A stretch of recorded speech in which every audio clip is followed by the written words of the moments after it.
어제 윤석열 전 대통령을 소환 조사한 내란 특검팀이 내일 윤 전 대통령을 재소환합니다. 조사자 교체 요구 등으로 제대로 이루어지지 못한 체포 저지와 비화폰 삭제 지시 혐의에 대한 조사가 이루어질 걸로 보이는데요. 취재 기자 연결해 보겠습니다. 진기용 기자. 네, 내란 특검팀이 마련된 서울고등검찰청에 나와 있습니다. 어제 윤석열 전 대통령을 14시간 45분가량 조사한 내란 특검팀은 오늘 오전 이 시간까지는 다소 조용한 모습을 보이고 있는 상황입니다.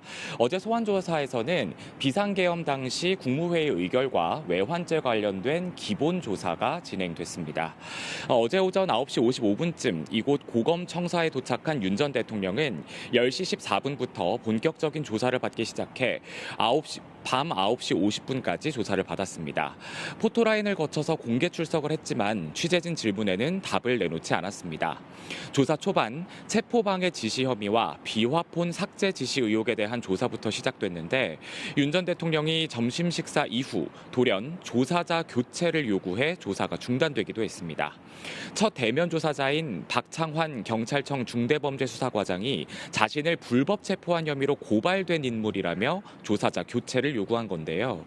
결국 특검은 방향을 틀어서 체포 저지 혐의 조사는 더 진행하지 않고 국무회의 과정과 외환 혐의 조사로 넘어갔습니다. 이후 조사는 차질 없이 진행될 걸로 전해졌습니다.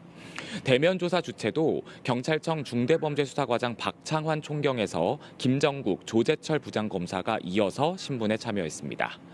특검팀은 조서에는 윤 전 대통령이 피의자로 적시되지만 호칭을 대통령님으로 부르면서 조사를 진행했다고 밝혔는데요.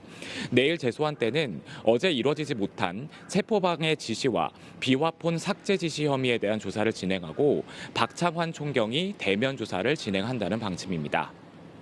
다만 윤 전 대통령 측이 대면 조사 주체가 박 총경이 되는 것에 대해 여전히 강하게 반발하고 있어서 조사가 성사될지는 미지수입니다.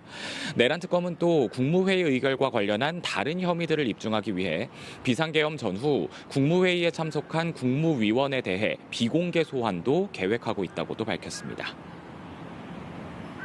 네, 김건희 여사 의혹 특검과 순직 해병 특검은 준비 기간을 다 사용하고 있는데 다른 투 특검 관련 상황도 전해주시죠.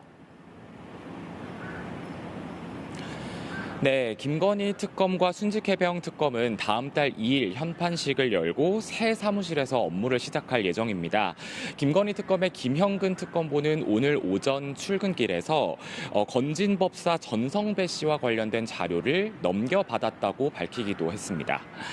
김 특검보는 김건희 여사와 관련된 수사 자료를 넘겨받았고 병원에서 퇴원한 김건희 여사 소환 일정에 대해선 수사 개시 이후 차차 결정할 예정이라고 밝혔습니다.